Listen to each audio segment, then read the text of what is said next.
Hey guys, this is Impact Hall of Famer Gail Kim, and you are watching the Countdown City WrestleCast.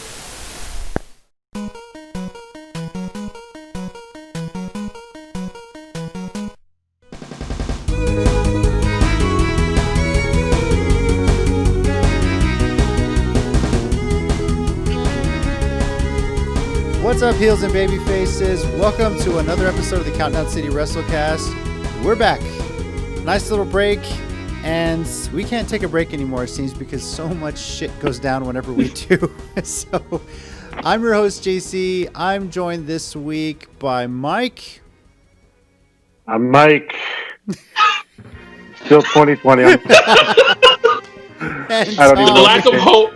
And The lack of hope whenever you say that. Hey guys, but man, like every week you say it's still the hope. A little bit more hope dies in your voice. You know, maybe I really should just stop and hopefully we unjinx it. I don't know. As this whole crap wore on, I was like, this COVID, all this, I was like, okay, we're gonna get a break between shows.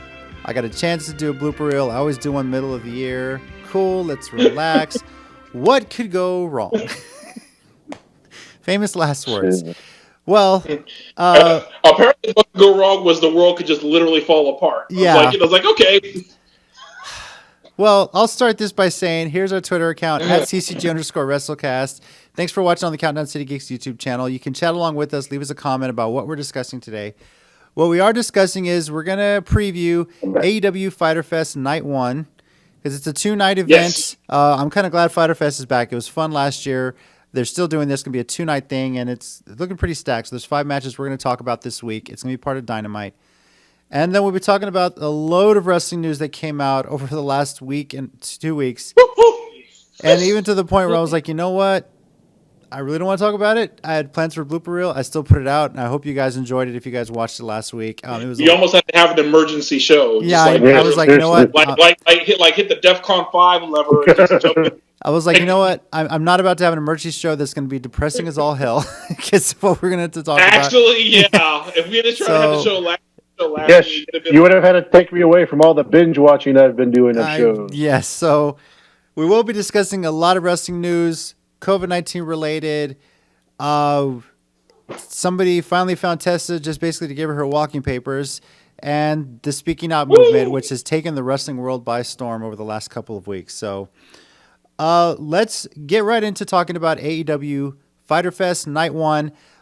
This was an event that pre-coronavirus, AEW had plans to actually do this in the United Kingdom. This was going to be their debut in London, in the UK, and it would have been pretty cool. You know, I always thought it was cool that it was part of CEO last year, mixing the whole FGC gaming world and wrestling world, two of my biggest interests out there as well, along with sports. So, Kenny Omega. Yeah, so I still have fond memories of Justin Wong handing Jabali a fight stick and him using it in a match against Michael Nakazawa. So, always fun times. But with all this going on, I've said it from the beginning, AEW is doing a great job with their weekly shows and how they're handling everything like that. So they decided to make Fyter Fest a 2-night event as part of AEW Dynamite. So much like last year's Fyter Fest, which was free, this one will also be free. It's pretty damn cool when you think about it. So yeah, good show. I approve. Yes. So we'll start talking. There's a couple of tag team matches. Private Party going against Santana and Ortiz. This is interesting here. Private Party drawing a lot of comparisons, at least charisma and talent-wise, to WWE's Street Profits, I would say. That seems to be the general comparison, almost a dream match nowadays. But Santana and Ortiz, kind of, I don't know. I feel like AEW is a good fit. They've been tied with the Inner Circle. But with everything going on right now, as far as the Inner Circle thing winding down, I feel like this is Santana and Ortiz's time to shine on their own. You know? It's about time for them to make a statement. And my cat's already playing with the wires. Hey, welcome back. Yeah, play with the wires. Okay. Tina's not joining us this week, but she is picking Private Party to win this one. I'm going opposite with her. I'm picking Santana and Ortiz on this one. So I kind of like them to kind of jumpstart a run they want to make at the tag titles themselves. So you guys are, I don't care who wants to make a pick at this point. You guys go first, whoever wants to do it. So I'm going with Santana or Ortiz too. All right. I still think the inner circle, even though it's taking a little bit of a hit with one of its persons for a while temporarily, I still think they're going strong. And I agree. I don't think. I mean, Santana Ortiz had a little bit of time at the beginning when AEW first got started to kind of get going against the Bucks, but I think, like, similar to what you said, I think they're destined for a little run here to really show off what they can do. So cool. And Tommy, what about you? I actually am thinking Private Party. We're split on this one, man. Me too. Yeah. And here's why. I agree with both of you about the inner circle. Maybe yes, they're kind of winding down, or they're still pretty strong. But I think also because someone made this point of like they're not really doing much in AEW. Well, it was part of the wrestling groups I've been a part. They made that about that comment. They made that comment about AEW in general. But I'm like, dude, no one's doing a lot right now. Everyone's just trying to get by as best they can. Mm-hmm. So, but my thing is with this, I think Private Party will win, but that might be the trigger for Santana and Ortiz to kind of go back to old school Lucha Brothers feud, bring out the Blackjacks for real, and start beating people up with them, like kind of deal. So I'm thinking maybe this is how we get how they jump back. You know how I've been saying Kenny Omega's toned it down because he's giving her best shot. I think Santana Ortiz have toned it down too because they're right now, good for them. They're collecting a paycheck. I mean, they're still wrestling, but good for them. They're making the money they deserve, and like, to me, they're the tag team that doesn't have to prove anything. It's like, we know they can have a good match. We know they can have a classic tag team match. Right now, they're just being part of the storyline and making that money. Good for them. So this might be the thing that catapults them to it because now they're going to get pissed if they haven't won a lot and they'll snap. Mm-hmm. And maybe that's how we'll get that version. But if you guys are right too, cool. But Yeah, no, I'll buy that too. I don't mind that either. That would be a good way for them to jumpstart and get back to the persona they had in Impact, which made them big. And I think that's kind of what they're missing in this so far. Yeah. Another tag team match: Jurassic Express, Jungle Boy, and Luchasaurus against MJF and Wardlow. Tina loves MJF. he's the asshole you love to hate. So she's picking him to win, and it's not a bad pick right now. And honestly, it's not. He hasn't. The only loss he wasn't pinned. It was like a scramble basically. So he's been that kind of, he's just the biggest heel in the company, but they're slowly building him, getting him into a world title picture. But, and if he were to lose this one, I don't see him taking the pin. It probably would be Wardlow. And they're kind of teasing the MJF Wardlow breaking up sort of thing. So, Tommy, where are you going with this one? I'm actually going Jurassic Express. All right. I just kind of think they're kind of, well, especially Luchasaurus and Jungle Boy in particular, kind of do this win. And I don't see MJF taking the loss. Mm-hmm. I see Wardlow being pinned. Now, I see it being MJF's fault that Wardlow takes the pin, but I see Wardlow still taking the pin. And maybe then they'll break up, but, we'll see. All right. Mike, what about you? I don't know. I just don't see MJF or Wardlow taking a loss right now. Mm-hmm. Okay. I'm going to go MJF and Wardlow. I mean, I don't know. Last week when they had Wardlow and Luchasaurus, Luchasaurus got a lot in, but Wardlow was kind of throwing Luchasaurus around a bit. So I don't know. I'm going to go with him. I have no good reasons other than I can't see him taking a loss. Yeah. I mean, that's kind of a reason. Yeah. I mean, in wrestling, it's not a bad reason. I'm kind of with you on that, Mike. I mean, Wardlow and Luchasaurus kind of cancel each other out a bit. MJF and Jungle Boy, even as a singles match, is interesting because MJF's a bit more technical, Jungle Boy a little more athletic. MJF and Wardlow will win, but it's not going to be a clean finish. It's going to be one of those brass knuckles behind the back of the referee type things, I think, So that's his ring. Yeah, exactly. So it's I'm with you on that. MJF and Wardlow taking the win. Tommy, you're lone wolf in that one, buddy. So. Well, as long as I'm not Baron Corbin, because after he disrespected The Undertaker on SmackDown, I am no longer refuse to go by that title. So I'll lone wolf it, but I'm not Baron Corbin. Boy. There's a thing we'll mention. I'll bring up in the news part about Baron Corbin, but All right. Alrighty, AEW TNT Championship. Cody, the inaugural champion, defending against Jake Hager, formerly known as Jack Swagger, for all those who remember the WWE days that he had. Tina going with Cody to retain. I'm sticking with that as well. It's still a new title reign for him, and it would suck for him to just win it to be the inaugural champion and lose it in like his first big title defense. But so you never know with AEW. But I am sticking with Cody to win this one in his first title defense. What about you guys?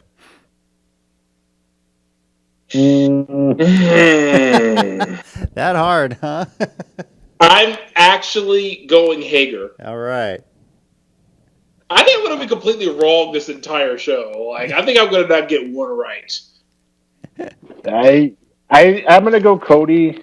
All right. He has this thing. I mean, especially after he pulled out the cage match against Wardlow, which I mean we kind of knew it was going to happen, but I was surprised with Wardlow being new. He has this thing right now about kind of building himself as that pure white meat, overcome all the odds babyface, even though there's like underlines of heel in him. But I think he's going to find a way to pull this off and kind of look like a jerk at some point to kind of keep that going. At what point do you think they pull the trigger on that? Like when you feel like it's coming with Cody, given his history too. I think it's similar to what you talk about some of the other storylines about. I don't know if they want to do it in this setting. Mm-hmm. That when the fans are back would be huge, but now you don't know when fans are coming back. So I feel like they're going to try to hold it off as long as they can. They may do it. Not like All Out in September. If not All Out, did they have one in like December or November? Do you know? I think it was Full Gear. Yeah. Full Gear.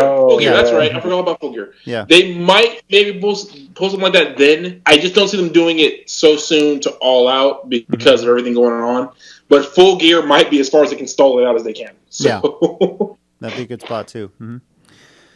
AEW Tag Team Championship, Kenny Omega and Adam Hangman Page defending their titles against the best friends, Chuck Taylor and Trent, who have been on a bit of a roll recently.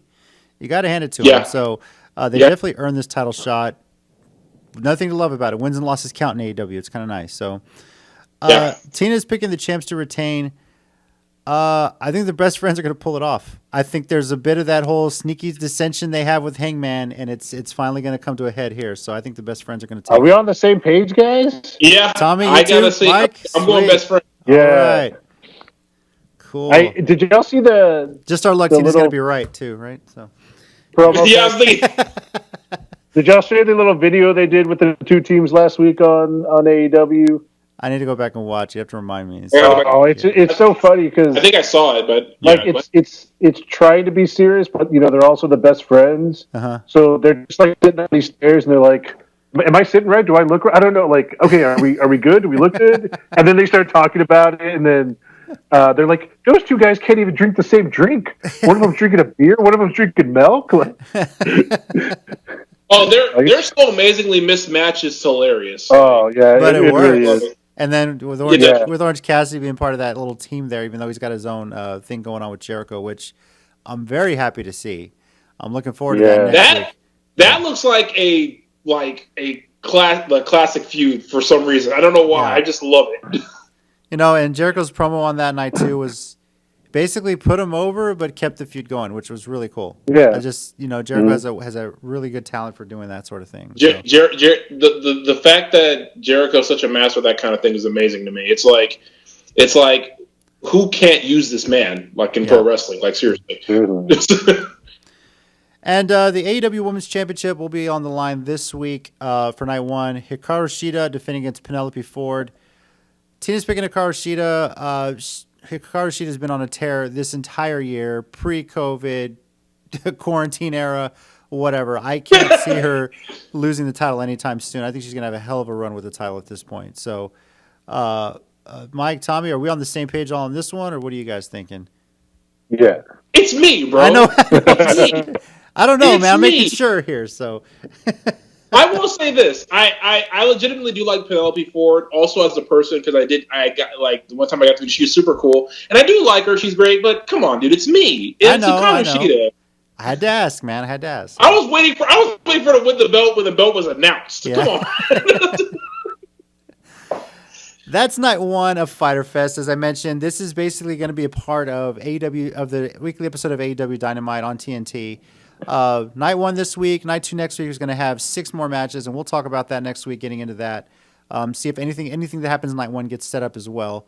The biggest ones, obviously, next week are Orange Cassidy against Jericho and Jon Moxley against Brian Cage. So there's going to be a lot to talk about with those. We hope. We hope Yeah, obviously. Prayers to Renee Young. It's a good segue into what we're talking about here next. Big wrestling news. So there's a lot that happened in 2 weeks. Obviously, the pandemic just will not go away, it seems, and it's finally hit WWE to the tune of them, a lot of workers, and they were criticized. They were considered essential business, but they never tested people. They just did the whole screenings. Vince wouldn't let anybody have a mask on in the arena. And as I understand it, initially there was 12 active WWE wrestlers that were diagnosed with COVID-19 or tested positive for it. I'm sure there might have been more by then.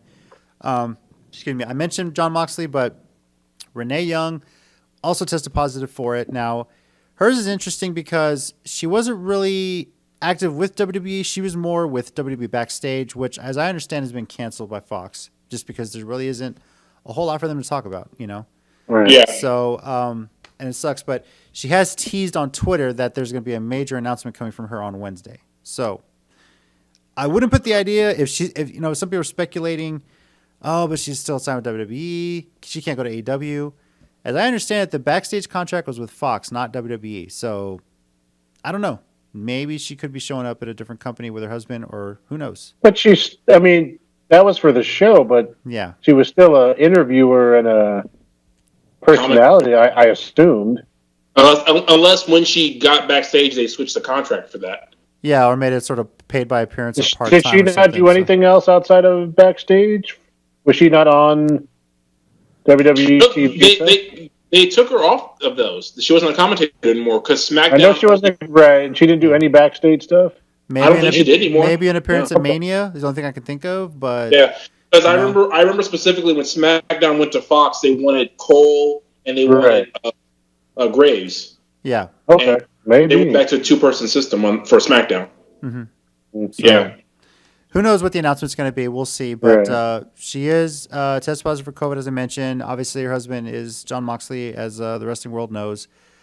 So, that's why we say that Moxley Cage match next week could be in flux, but we'll see, At least Moxley is staying in contact and could still be doing promos, because that cost somebody else their job. That was a great segue. that was pretty good. That cost someone else their job. And, of course, I'm talking about Tessa Blanchard. So this is a weird one. This is an interesting one. This is the crazy of all the ways to get fired these past 2 weeks, of all the ways to lose your job. I can't believe this is how she went out. Okay, let's talk about Tessa. I said it towards the end of last year. Of all people, Hall of Famer, legendary Gail Kim put her over. Came out, had one last match to put her over, and finally call it a career. This is why it upset you more than anything. Yes, it does. I didn't even think about that. I forgot JC's rage at this point would probably be amazing at that. I watching that match and I marked out like, come on, Gail, win this one, But when it was over, the hugs. I'm upset because it's like, okay, think about it. Shawn Michaels retires, comes out for one young guy over, and that guy goes and messes up his whole career. How pissed off would any Shawn Michaels fan be when you think about it, That's fair. I'm not saying you're wrong. I'm just saying it's hilarious. Yeah. I agree. But has she messed up her career? Well, what are the reports this is the coming interesting out? thing. In Gail's eyes, Impact is the biggest thing for her. Everyone was asked, I get it. I get that 100%. Would you go to WWE? Would you go back? Obviously, she had a horrible experience there. She would never go back. Never entertained the idea of being in the Hall of Fame, unless, of course, WWE eventually bought Impact, which who knows if that'll happen. But they made it a point to run with that and put Tessa in some high-profile main event matches. That feud with Sami Callihan was awesome. It was big. They primed her to be the biggest star in the company this entire year. Almost on the level of Becky Lynch in WWE, So, from a company in standpoint. what she meant to the company, but you can't compare the profile of No, I think the impact in a just, larger, no pun intended. But I just think what JC's saying is how they were booking her. She was Yeah, no, Yeah. I got you. Yeah. they weren't just putting her as the top of the women's division; they were putting her as the top of the entire company, Yeah, no, which yeah. is a lot to invest in. A woman winning a world championship, like the highest world champion that's usually won by men, was huge, and her defending it, beating Brian Cage to even get there, and I believe defending it against Brian Cage is one of her first title defenses as well. So when this thing happens, she goes to Mexico, or she's stuck in Mexico. I don't know. I believe she's there with her. If I understand it, she's engaged to Daga, who obviously That's from right. Mexico. Yeah. Yeah. And they just asking her, film some promos if you can't be here. Let's set something up. And things got a little wishy washy as lockdown and all this other stuff was coming up, and she was nowhere to be found, nowhere to be heard of. And then finally, with Slamversary coming up, they just said, "Screw it, to hell with it, cut ties, get the title back, and let her go." Now, was it, Mike? You kind of mentioned it. Was this a mastermind plan for her to get out of a contract, knowing she basically didn't have a no-compete clause built into her contract? Is that your thought process? I mean, there's a little bit to that because immediately the rumors came out that WWE is interested in her. I can't imagine. I hate to say this, but I can't imagine the first time they contacted her was after they find out she's fired. I mean, I'm sure there were feelers and people, talking on behalf of other people for a while, and Yeah. So, I mean, I don't know if it was a master plan, but, maybe once all the situation hit and she realized it was going to be difficult to come back from Mexico anyways, maybe it was like, well, let's let it run out and I'll move on. Yeah, and some people think WWE seems to be the highlight. She has a history there, being in the Mae Young Classic. And then, of course, her father working for AEW. Where do you go from there with that? So WWE seems to be a landing spot, at least right now. But with all the speaking out movement going on, racial allegations, she has a history of it. Would that come back to haunt her if WWE is looking into her past? Because they seem to be doing their due diligence with that, I mean... I think it's, with them, I think it's going to be, if anything, can be resolved. Confirmed or anything that can be confirmed and that they can prove without a shadow of a doubt. I know there were some things that she said, but Impact. I mean, we talked about this in the show last year. Impact went to great lengths and put themselves out there. Basically defending her. They were putting them in the big title picture, and they were setting up that whole big match for her. And going through with the win, even after those allegations come out, like within the week before. Yeah. So. And I know WWE is being more aware of things because they care about people, aka they're worried about their social image. But it'd be interesting to see what they think about it. Yeah. I'm sorry, did I say it out loud? No, I mean allegedly. Allegedly. You didn't whisper in that middle part. Well, anyway, that wasn't in my head. I mean, I didn't see your lips moving when you said it, so I mean, it's possible. So we'll see how this pans out. I mean, Tessa, I think if she goes to WWE, it's going to be an NXT thing. Obviously, with hold on. If she goes to WWE, are we going to see just her and Charlotte trade the title back and forth for like the next 4 years? No, well, until Charlotte's healthy, maybe. But you mean 35-time champion Charlotte Flair, of course. That's the only bad thing about that's so predictable. Or Tina talked about this. We were talking about it when this news came out. She and I discussed it, and she suggested, what if they start their own Four Horsewomen, them being actual legacies of the Four Horsemen? So, I would. There's only two. Nope. There's only two, but who else do they bring in? Obviously, does like Barry Windham have daughters, or Anderson doesn't have daughters? I don't know. Wait, but you said there's only two, and I'm like, wait a minute, how old are Triple H's daughters? Aren't they like 12? They can be like ballets, can't they? So they'll be like the what's his name, the tag team champion with Braun. Nicholas. I have to relinquish the titles. He has to finish school, so that's how they had to drop the titles. No, I mean the idea being, I mean it's possible with Becky Lynch being pregnant, going to be a mother. We talked about it too. It's difficult for a woman to come back and reach the pinnacle that she might have had post baby in wrestling. You know. But in all fairness, and I don't want to get us too far off topic, but quick question: which comes first?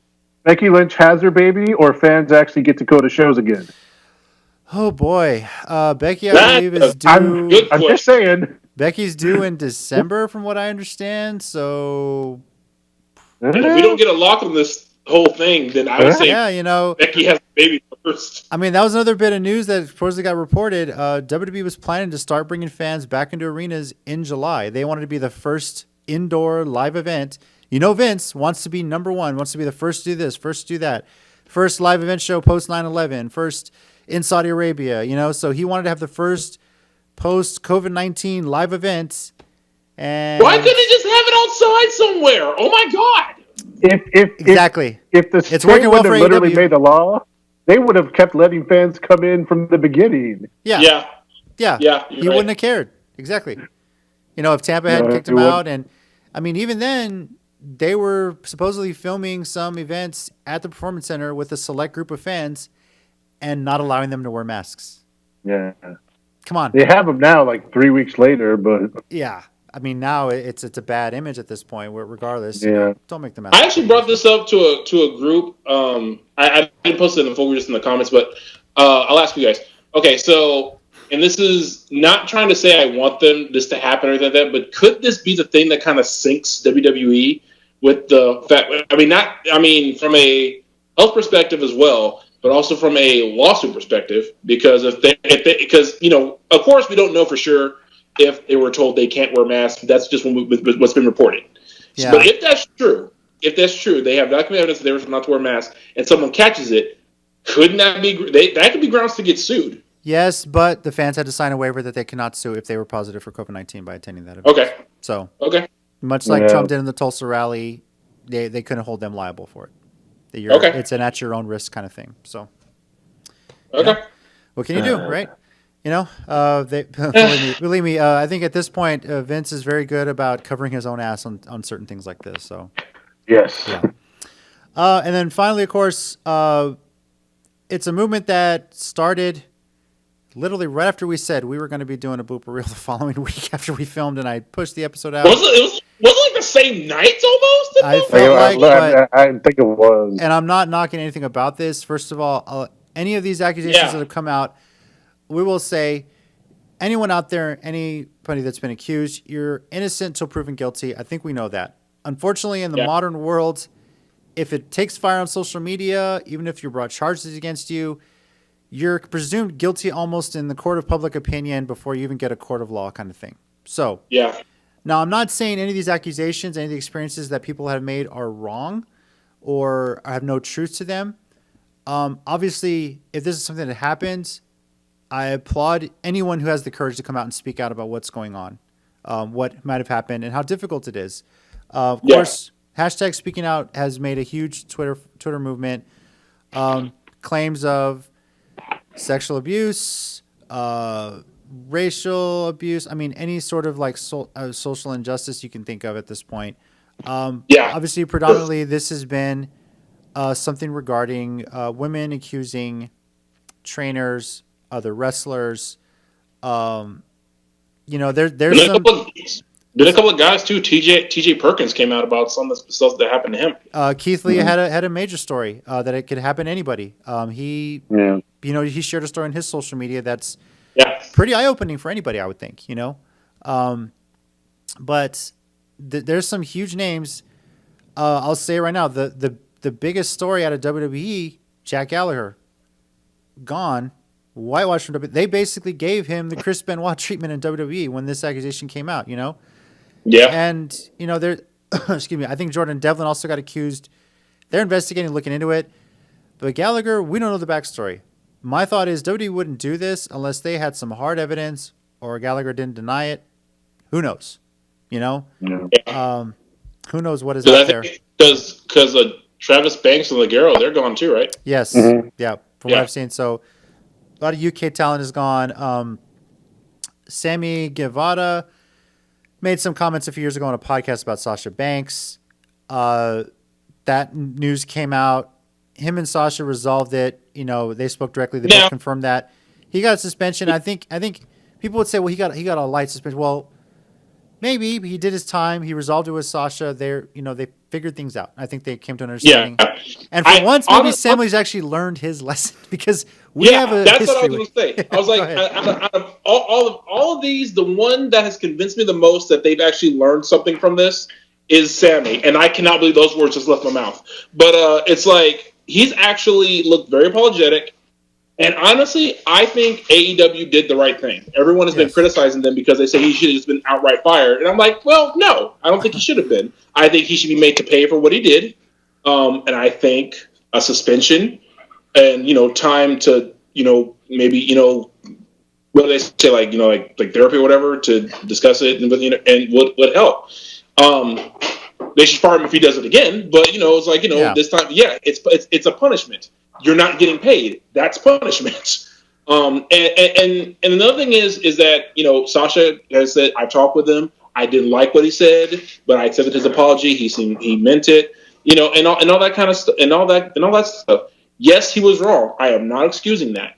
But I also think that all parties have handled this in the best way they could. Mm-hmm. Sasha heard him out, said he was full of crap for doing it in the first place, forgave him. Sammy said he was wrong for doing it in the first place, admitted he's been full of crap most of his life, and says, I need to get help. AEW said, yeah, that was screwed up, bro. We kind of got to do something to you right now. We know you're the hottest thing going right now, but we got to make an example out of you. We got to suspend you at least for now. And he's like, cool, and I think all parties involved are handling this situation as best they can. Yeah. Mike, do you have any additional thoughts on that or no? No, I mean, I guess yes. I was just saying no, but I think there's a difference between saying something inappropriate like that on a podcast and a lot of these other allegations, which are much more about abuse of power and almost like abusive relationship where, you're taking advantage of situations, literally assaulting people. There's been a lot of accusations of different trainers and stuff and wrestlers being involved with underage girls. We all kind of personally have some dislike for Sammy, but what he said was wrong. It was, just clearly uncalled for, but he was a young man. He wasn't taking advantage of someone. It's like a lot of and I'm not trying to excuse anything he's done, but I'm not trying to put it at the level of some of these other accusations either. Yeah, and I think that's the key thing is like it's bad, but I wouldn't put it at the same level as other things other people have done. That's why I'm saying yes for it, but not to the same extent as other people who if they did these things, which and again, I hate that we have to keep doing this. Like we're not trying to accuse anybody of lying. We're just saying if these things happened. Yeah, these other people should be losing their jobs, should be, punished according to the law. Sammy said something screwed up. He should be punished for that, but not to the level of everybody else who did the things that they not only said, but actually the crimes they committed. Yeah. Now, we got an apology out of Sammy for that. I think a lot of people in San Antonio would still love to have him apologize for comments he made in a group or in a comment section about a certain fan/announcer at RCW who passed away. Yeah. I think that's how it blacklisted Sammy in a lot of places in Texas for a long time, and we have yet to hear an apology for that. So that's something of course, I'm talking about. Never know. It could happen now. Yeah. Well, maybe we'll see, So, I guess that'll be the day if he actually calls Brandon Oliver and records an apology, for what he said. So, now I would argue the highest profile name that has been impacted by this or has been heavily accused of this to the point where they have deleted their social media, and it's something I never thought I would see, was Joey Ryan. Bruh. We know the character. The whole dick flip thing got popular just from one viral video off a Japanese match that he had. But some of the accusations and one hit which hit very close to home in Texas, it's shocking, but sadly not surprising on some of these stories. But this one got to the point where so many accusations came out against him that he deleted his social media. And, of course, we've talked about it. Well, I'm sure Jim Cornette was happy and might have said something. Jim Cornette's got his own accusations to talk about as well. Yeah, so, Jim Cornette should not be saying anything right now. No, he should not. So it's like Jim Cornette can't even remotely go ha at anybody else. Like, no, bro, because the second you go ha, 8 other people are going right back at you, bro. So no, do not even. Joey Ryan, of course, deleted social media. He was let go by Impact Wrestling, especially they were starting to build up a character for him too. So, obviously, go ahead. The biggest one that surprised me with the accusations against someone was David Starr. Yeah, that was a huge one. That's the one that kind of started this all off, though. Yeah, pretty much. Yeah, and it shocked me. I was like, no way. I was like, are you serious?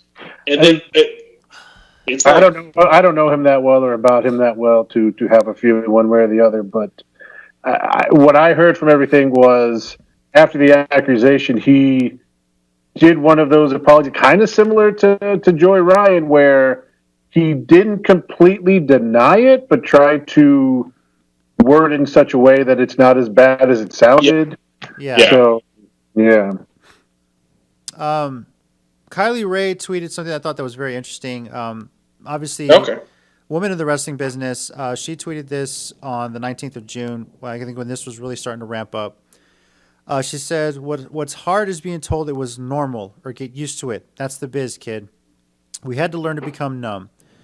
Now have to reteach ourselves an ability to be vulnerable again, feel dark human emotions and traumatizing mental places in order to progress as a community." That's in one tweet. She kind of summed up what this process is like for any woman in the business that has come out and had to say what's going on. And I should say not any woman in the business, but even some fans, because they've had their fair share of stories, about wrestlers hitting on them.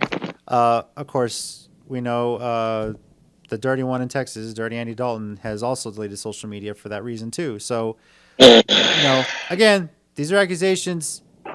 Innocent until proven guilty, but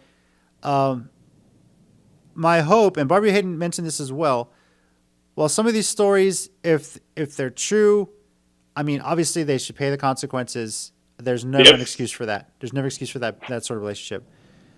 But, and Barbie Hayden brought this up, for all those that are speaking out, she's concerned about the people that might be jumping on this movement as a revenge tour. So, like making stuff up, or maybe there's something that happened, maybe they made a mistake and they want to blame somebody else for it. I'm not saying that all of these are like that. It's very unlikely, but it's still something that you have to be wary of. I think when she said that, it wasn't necessarily suggesting anybody. It's like if you either A, are making it up, or B, maybe for some of these. For most of these, I think most of these are true. I think there may be one or two that are made up because they just want to ruin someone's career. The saddest part is some of them could be it happened, but they got the wrong person because of how people either how they conduct themselves, or they're associated with them, kind of thing. Yeah, so it's like something could have happened to these people, and to these men and women, and but maybe it wasn't who they accused. Maybe it was someone else who was there, because how people can be like that. They can slip stuff in drinks. They can take someone's phone and or steal someone's profile and send messages and things like that. It's an awful thing to be accused of, and that's why I think that's one reason I think why all of us need to be careful about who we, are immediately condemning. I mean, but the problem is when you get enough people saying it about one person, that's when it's kind of like, okay, yeah, that you kind of lost me, Yeah. It's like the people who have one or two again. Oh, wait, you know what? Sorry, I just thought about this. Someone tried to accuse Bryson Scott, who Simply Luscious's husband. I don't know if you guys have ever seen him live. Yeah. Okay, well, they've been married. I don't know how long they've been married, but I see him. He comes to BOW. Not frequently, but enough. And he's usually at Galactic Pro with Rudy Russo. Mm-hmm. But they tried to accuse Bryson of being at a show without Luscious, and then and he was hitting on this girl. Two things with that story. I have been to every BOW show that Bryson Scott's ever been a part of. And every time, and actually not just BOW, but every time he's ever at a show, he's with Luscious. He's with their kids. The only time that he's by himself is when he's wrestling. and then he goes right back, and his kids are running around somewhere. So that's the kind of thing that so that's the kind of thing where people are like, we think someone was just trying to get him because he's one of the key guys sharing other stories. He's been calling people out. He's been saying, I've heard this, and this is confirmed. I have these messages. So we're thinking someone's just trying to screw him up because he's been one of the guys helping out. And that's the problem with this, is that, yeah, it's a serious thing. Don't use it as a weapon against someone who doesn't deserve it. There are people who actually need to get their justice here. Yes. Not people who just need to get their careers ruined for no reason. There are people who need to be heard, and there are people who need to answer for what they've done. Yeah. There was one story I had seen, because like we said, a lot of this started off in England with David Starr, and then other people throughout the English indie and the English wrestling scene were starting to come out with stories. And so I saw this one where this one lady, like a third person kind of story, accused Trent Seven of hitting on these underage girls at some show. Well, the girls who apparently were involved apparently got online and were like, whoa, we were the girls. First of all, we weren't underage. We were actually trying to hit on him. He was trying to just be cool, and he wasn't trying to do anything. And I don't know. So it was just one of those where, like, they were trying to be helpful, but they didn't have the story right. And then, so I don't know. Like, it's like you said, one of the biggest things I've seen is people afraid of. Look, there's clearly a lot of relationships that happen in wrestling when you spend all that time together, you train together, and apparently they don't always end so well. And that's one of the biggest things I've heard is don't use this to get back at a bad breakup or something like that, because you're hurting all of those who really have been affected and been hurt by this. And and that's all you can ask for. I mean, like you said, someone who has 16 or 17 accusations, 16 or 17 different people, I'm not going to say it definitely is, but that seems like some pretty good indication. Yeah. So I don't know. It's horrible. I mean, if even half the stories I've read of different accounts are true, and I'm sure it's much more than that, but even if half are true, like the stuff that's been going on, the stuff they do to people is just, I don't know. It's sick. It's something that needs to change. And as fans, we've been fans for a while. We've known a lot of these independent workers. Yeah. It's a sad culture of wrestling that I'll be ashamed to say that just thought it was a part of it, and something that I personally wouldn't want my daughter. There's a reason I wouldn't want my daughter getting into wrestling for that culture. Isn't an accepted thing. I think for a while it was. I'll even call out the Dark Side of the Ring documentary they had about Macho Man and Elizabeth, and them just kind of running through what their lives were like. I think they interviewed, I want to say it was Linda Hogan, because she was I don't know if it was Linda Hogan, but it was somebody who was a good friend of Elizabeth's, talking about what she had to deal with being at home, Randy on the road, coming home tired, but he still wants to get laid, So she's got to deal with all that stuff, as abusive as some things might have been, or how difficult it was for her. But it's a culture of wrestling that needs to change, obviously. No. Now, obviously, this is three guys on this show talking about a lot of women that have been impacted by this. Some of y'all asking, well, why isn't your wife out here commenting on it? She wasn't comfortable being on the show.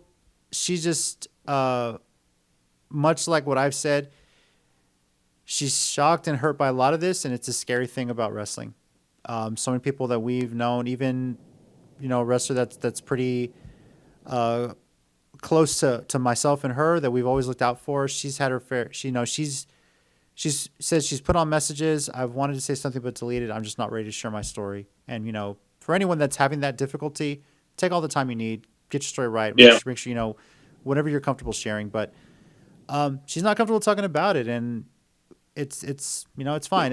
I don't, as I understand it, she hasn't had any sort of history of this type of thing, at least in her experience. But it's not something she felt comfortable talking about because it's something that might make her a bit emotional, make her a bit upset. Because we're guys. Keith Lee said it can happen to anybody, but let's be honest, it's something like this could happen more than often to women than it does to men. So whatever your thoughts are, if you feel free to share them, you can. Let us know. You can leave comments below, tweet them at us. From that, we'll move into our 1 minute warning segment. If you're new to the show, this is kind of a chance where we have a minute to just talk about anything we want to talk about. I know we've talked about a lot on this show already. And if you guys have anything you want to talk about that might have happened over the last 2 weeks, do you guys have anything or no? Mike, I would think you want to talk about Cesaro and Nakamura getting in Cole's face because that was badass. I love that. Oh, yeah. Sure. I was thinking about that. You gave me my topic for the 1 minute warning. Okay. Yeah, I'm always up for talking about Cesaro. You know that. Okay. Yeah. All right. Well, Mike's going first. Mike, whenever you're ready, set and go. So if you've watched the show for a while, one of my biggest pet peeves was the way they treated Cesaro after WrestleMania 30. After he won the Andre the Giant Battle Royal, he got Heyman on his side the next night, and I thought he was up for big things, and then as usual, kind of peters out. A little bit after that, they tried to give Cesaro this promo, to have him do a promo, because that's one of the biggest things against him. He has a personality, and he messed it up. He said, "When I get inside these 4 ropes," he meant 4 sides of the ring, whatever, and then it was kind of downhill from that. On SmackDown last week, he, like Tommy just said, got in Michael Cole's face, and that was the realest emotion I've seen from him in a long time. Where he was just like, I've been here for 8 years, and y'all treated me like crap. Y'all haven't given me chances. Him and Nakamura going after the New Day. And look, I will say this till my dying breath. Push Cesaro. He can do great things. He'll put on great matches. Just let him go. Thanks, Tommy. I appreciate that. You were literally the first person who I wanted to say something about that, because I was going to talk about it on my channel, but I was like, no, Mike goes first. I refuse to until I hear Mike's point of view. I have no right to speak. I think was this Cesaro's pipe bomb. Was this the thing that puts him in the over? I think so, because when he yelled 8 years, are you kidding me? I said, okay, the promo stopped right before he said that, and that was really how he felt. I almost forgot about that. Yeah. Tommy, do you have anything this week or? A little something. I'm gonna save my for my channel. I'm gonna save my New Japan Cup for my channel. Coming up maybe later this week. Okay. I need to start my own YouTube channel. You can start doing my own videos. It's what they should have done with Cesaro every day with Mike. Every other day. The other day is the iconic stories. Yeah. Iconic stuff. Hello. You just call it, dude. It's called the Iconic Cesaro channel. That's all. Well, actually, if it's my channel, I'm going to get in some other stuff. Yeah. Like JC knows my love for Elijah Dushku over the years. Oh yeah. Hey, math teachers in the summertime doing nothing. Okay, seriously, real quick. I'm sorry, I'm taking your time, Tommy. A week or two ago, Billie Kay, she has a Instagram little video she does called Jay McKay Does, because her real name's Jess McKay, and she did her top 5 Buffy the Vampire Slayer episodes. And I watched it, and I was like, I love Buffy. I haven't watched that in a while. So what have I started binging now? Buffy the Vampire Slayer, and then I added Angel in when he starts his own show. Those are 2 good series. I'm not even really mad at that. Yeah, it really is.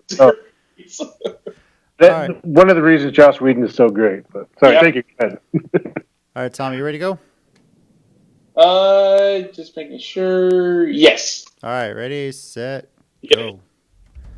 Okay, so mine's just talking about the return of Stardom. They started back their shows recently. And of course, everyone's doing their best to soldier on after the passing of Hana Kimura. Tokyo Cyber Squad added a new member. I can't quite remember her name right now, but they also had a match where Jungle Kiona, who is like best friends with Hana in the group, she admitted she couldn't wrestle that night, just her head wasn't in it yet, which, completely fair, completely understandable. But it's really good to see how they are soldiering on, because because like pretty much all of them have been saying how much they want to make Hana proud. They were telling, like, I think even Konami, who was in Tokyo Cyber Squad, telling fans to cheer so Hana will hear it, like, yell out, support pro wrestling and everything. There's a tribute show coming up in September, I believe. So it's really cool to see, like, even with all this going on, there are still pro wrestlers out there who are soldiering on as best they can. And so it's just really cool to see. And, props to everyone out there trying. Yeah. All right. Cool thing. All right. Before I read mine, I'm going to read a tweet that was sent out. This was kind of a screenshot of something that was written, and it basically says, "Respect is a two-way street. I respect your right to remain ignorant, be ruled by fear and not by logic or intelligence, wear a mask, social distance that ultimately harms your health now and in the future, provided I do not pay for your bad decisions. I respect my own health enough to expose my immune system to the world by shaking hands and embracing people as we have for thousands of years, to build our immune systems to fight against disease now and in the future. You have zero right to tell me what I must wear a mask, take a vaccine, or social distance from others who also choose not to do these things. Life is about choices and the information age. Ignorance is a choice. I choose not to be ignorant." This was tweeted. I already know where you're going with this. This was tweeted by Low Key. I'm sorry, go ahead. So here's what I'm going to say for my minute. You're a goddamn moron, okay? If you want to be ignorant, you're a goddamn moron, okay? As somebody who deals with an autoimmune disease every damn day of his life, who can't even go out very much because of this fucking pandemic for fear of contracting a disease, it's a scary thing that the people like you exist. Don't make this a political issue. Don't make this a freedom issue. Because the same people who are bitching about you can't infringe on my right, on my freedom, that I have to wear a mask, are the same fucking people that tell a woman they cannot have an abortion if they choose. Kiss my ass, okay? It's a freaking common sense thing. So what if it may not be true? Don't make this a political issue. You still pray to God, you still go to church. What if your religion's not even true? Have you ever thought about that? So, I'm going to leave this by saying this. You put this little thing, maybe people making memes, making this an issue, people holding rallies, not wearing masks. Who knows how many people in Tulsa contracted COVID from it. Let me put this in the simplest terms that even you can understand. A guy walks around, maybe he's not wearing pants, decides to take a piss, and pisses right on you. Maybe you're wearing pants. You still get wet, you still feel uncomfortable, you still smell like piss. But if he was wearing pants and he pissed his own pants, none of it would get on you and you'd probably be safe. Just wear a fucking mask, okay? Because ultimately, if you're out there not wearing a mask, you're hurting people that could potentially be fans of you and are not going to buy your merch and not going to give a shit about you anymore. Just keep the world safe. It's common sense. And if you're bitching at a business because they're making you wear a mask, hey, they don't have to serve you. All right? They really don't. Just be smart about it, man. That's all I'm asking. If you want to make this a political thing, do it in November when it's time to vote. Thank you very much.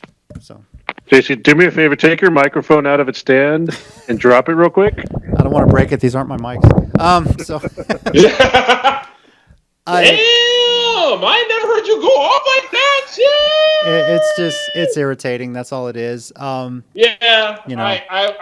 I saw his tweet. I was like, oh, Jesus, low key, really? Shout out. I forget who it was from FTR that replied. But shout out to whoever. It was Dash. Was it Dash or not whatever? only them, but Kayfabe News? Did you see their replies? No. Oh no. Oh, look them up. God. But also they did like a reply like, we'll let you come on here and talk more about it, like whatever. But then they also did one where like, Low Key has rebranded himself as Low IQ.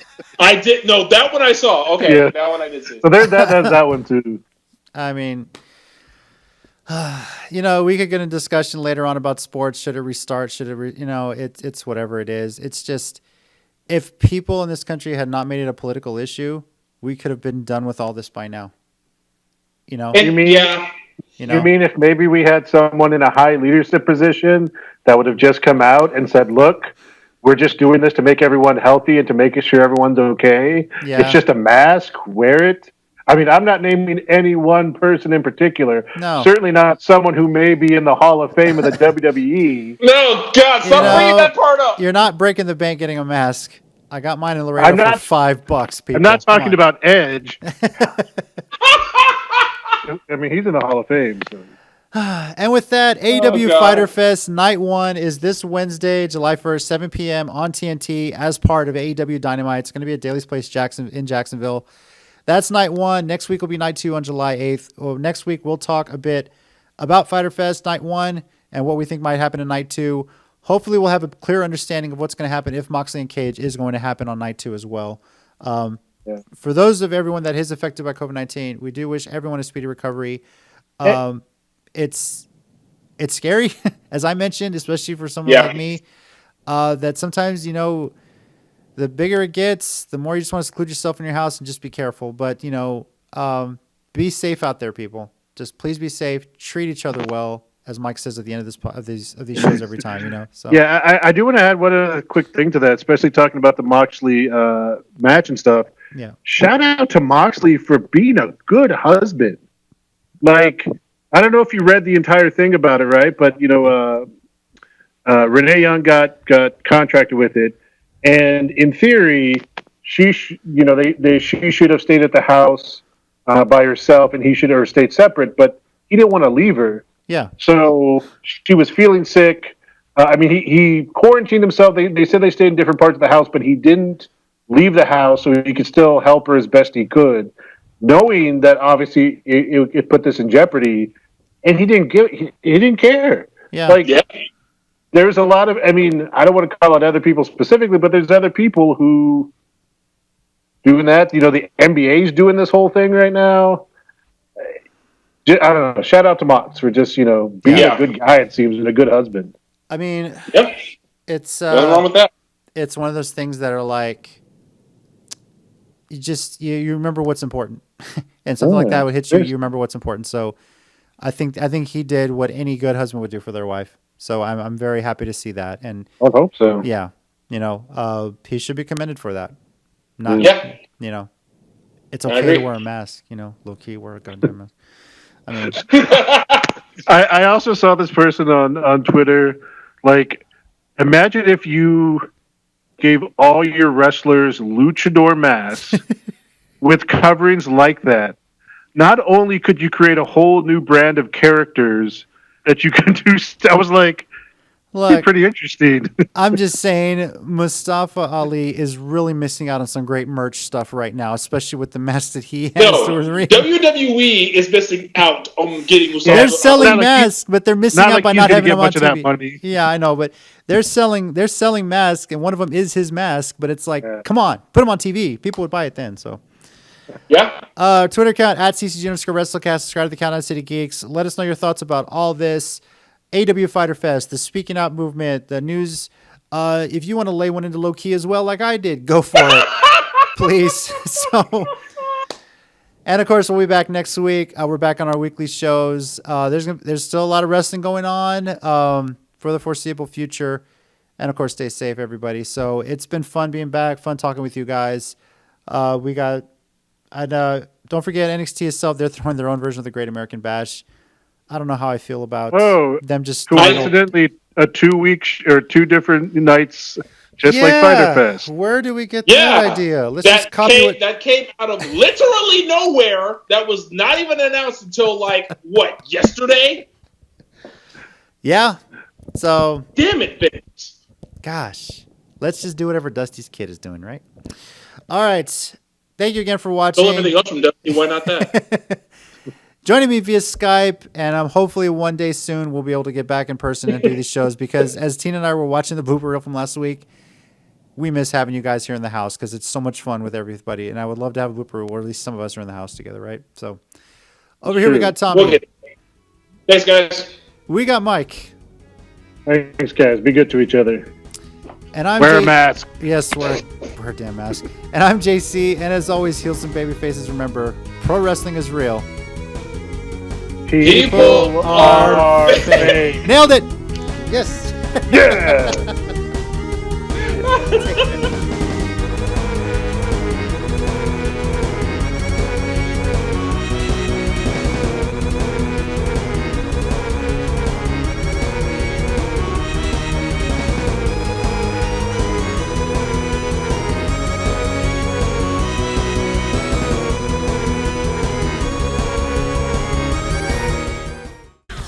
if you want to subscribe to the channel, click right here. And if you want to watch more WrestleCast videos, I got 3 words for you. Click right here.